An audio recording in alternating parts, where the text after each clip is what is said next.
올겨울엔 눈이 참 많이 옵니다. 폭설예보가 내리네요. 강원도로 눈을 즐기러 간 아이들이 걱정됩니다. 지금 돌아오고 있는 중이거든요. 눈이 자꾸 창밖으로 향합니다. 오늘은 폭설에 관한 이야기를 들려드리려고 합니다. 필과 비평에서 꺼냈습니다.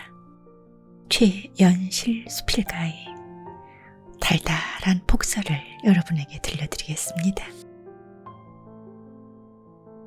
구독과 좋아요는 사랑입니다.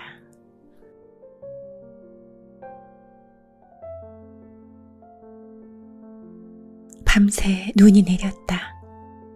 여자의 집도 눈 속에 고스란히 들어앉았다. 여자는 섬에 살면서 무태에 오를 때마다 신간을 사들이곤 했다. 그마저도 성에 안 찼던지 인터넷으로 주문한 책이 책장에 빼곡했다.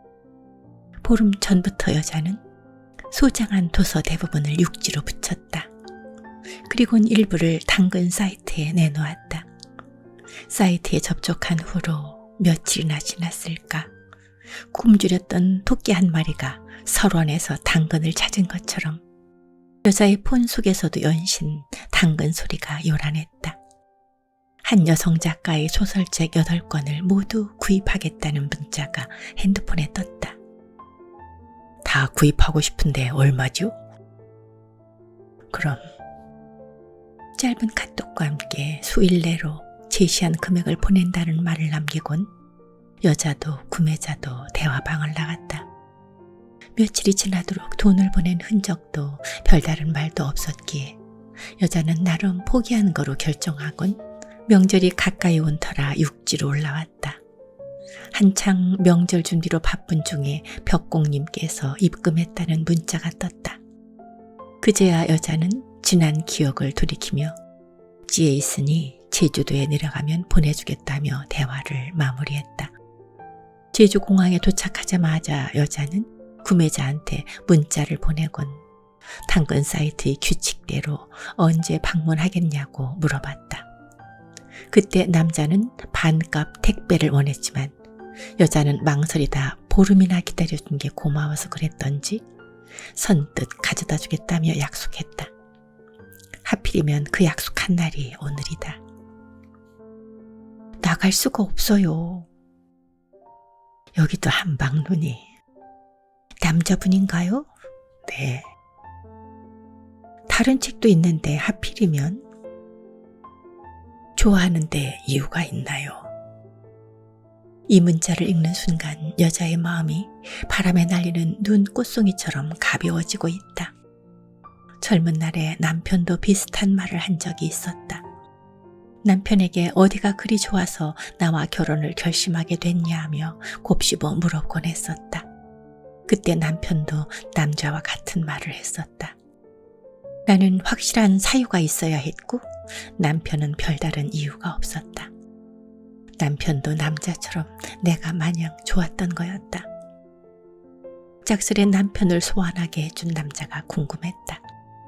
내 호기심이 언 땅에 고개를 내민 새싹처럼 슬며시 발동했다. 폭설로 고립된 내 마음도 조금씩 녹고 있었다. 남자가 구매한 소설 속의 주인공처럼 작가처럼 살고 싶었다. 새로운 세상을 향해 비상하기를 갈망했지만 실행에 옮기지 못한 채 오랫동안 나는 방황하고 있었다. 둘의 대화는 한라산 언저리에 겹겹이 쌓인 눈처럼 소복하게 쌓여만 가고 있었다. 서로가 글을 쓰는 일을 하고 있다는 것을 알기까지 그리 오래 걸리지 않았다. 잠시 후 남자는 SNS에 올린 최근의 글을 공유하고 싶다고 했다. 왜 제주도에 내려왔는지, 현재는 무엇을 하며 살고 있는지 넌지시 자연스레 알렸다. 그리곤 술 없이는 버티기가 힘들다는 말도 했다. 한동안 나도 지난 날을 술로 보내야만 했던 이야기를 쏟아냈다. 그 속박에서 어떻게 빠져나왔는지도 슬며시 이야기하며 눈이 그치는 날을 기약하며 두 사람은 대화방을 나갔다. 창밖으로 보이는 한라산이 복설로 통제됐다는 뉴스가 TV 화면을 도배하고 있다. 지난해 복설에도 여자는 꿋꿋했다. 그러나 오늘 여자는 숨 고르는 일조차도 버거워 보인다. 갑작스레 내린 복설로 여자는 깊숙한 바닷속에 갇혀 있는 것만 같다. 여자는 언제나 혼자였지만 매양 씩씩했다. 그러던 여자가 현실에 적응하지 못하고 있다. 이내 여자의 얼굴에 외로움의 부스러기들이 흩어져 내렸다. 여자는 주먹으로 가슴을 치며 거실 주위를 뱅뱅 돌다 끝내 울부짖다가 겨우 소파에 걸터 앉았다. 들숨과 날숨을 들이쉬며 여자는 누굴 위하여 잠수함에서 머물러야 하는가, 이 안에 산소는 얼마나 남아있는가 하는 생각의 늪으로 점점 빠져들고 있다. 제주도에 내려올 즈음에 나한테는 아물지 않은 상처가 있었다. 일찍부터 남편은 사랑놀이에 빠져 있었다. 그런데도 나는 타인의 시선이 두려워서 미지의 세계를 향해 날지도 깊이 천착하지도 못하며 살고 있었다. 물론 단호하지 못한 내 성격도 한몫했던 게 분명하다. 미궁에 갇히는 것에, 길들여지는 것에, 참는 것에 익숙한 터라 남편도 그게 내 본심일 거로 믿고 있었다.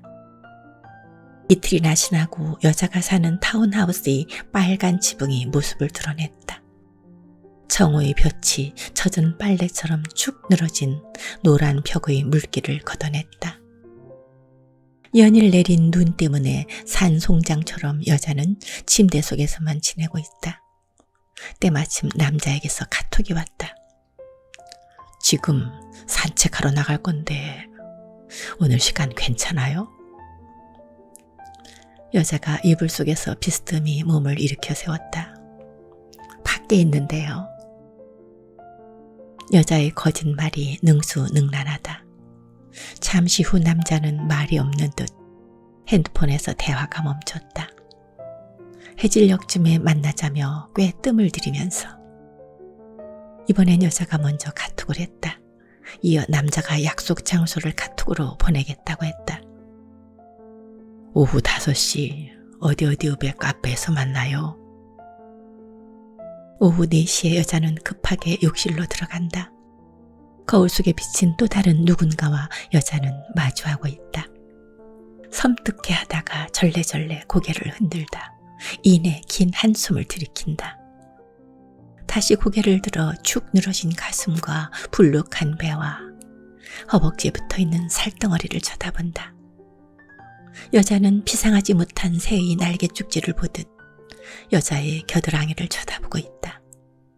이미 퇴화한 날개를, 꺾인 날개를 보며 쌓였던 먼지를 털어내듯이 지난 날을 되새김질하고 있다.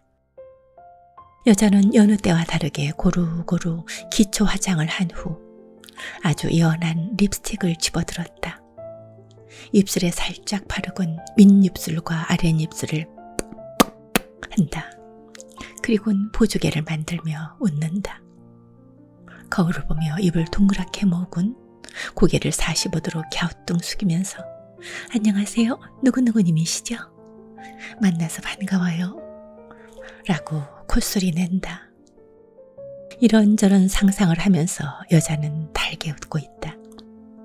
옷장에서 짙은 회색 외투를 골라 입곤 머플러를 휘휘 목에 두른다. 거실 모퉁이에서 남자가 당근에서 구입한 소설책을 에코백에 주섬주섬 담았다.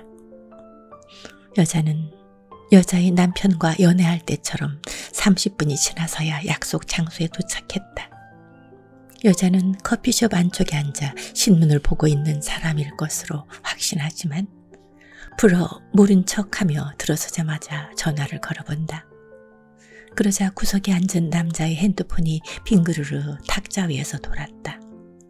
남자는 보던 신문을 접더니 핸드폰을 집어들었다. 이내 여자는 핸드폰을 끈다.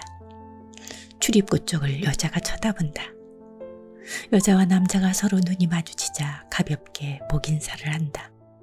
그리고 여자가 다가가 앉았다. 시골 골목길에 있는 자그마한 카페. 남자가 반쯤 마신 유리컵을 만지작거리고 있다. 안녕하세요. 누구누구님이신가요? 네, 맞아요. 누구누구님이신가요? 인사를 마친 두 사람은 멀뚱멀뚱 탁자만 쳐다보고 있다. 이내 남자는 메뉴판을 여자 쪽으로 내민다. 여자는 카라멜 마키아토를, 남자는 아메리카노를 주문한다. 이번엔 여자가 말을 건넨다. 산책 자주 하시나요? 매일 하려고는 하는데. 남자는 규칙적으로 살고 싶어 칸트처럼 매일 같은 시간에 산책하려고 한다는 말을 보탰다.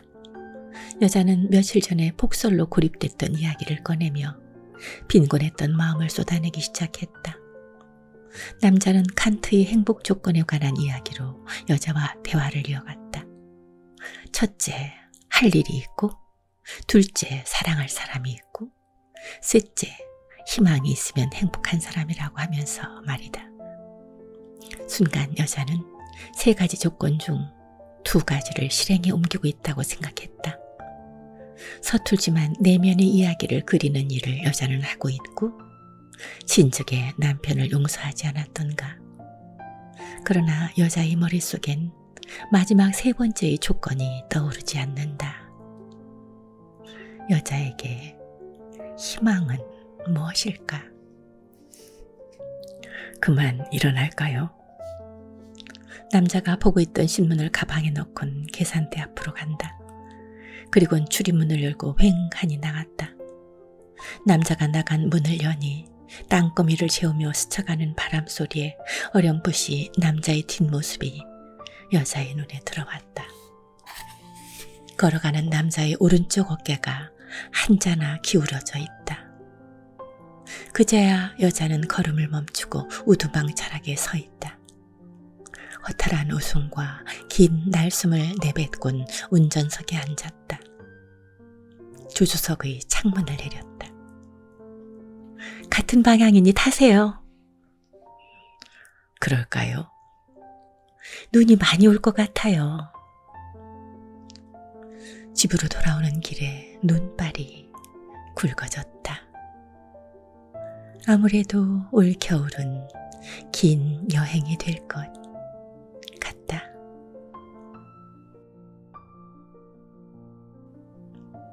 둘은 어떤 이야기를 만들어 갈까요?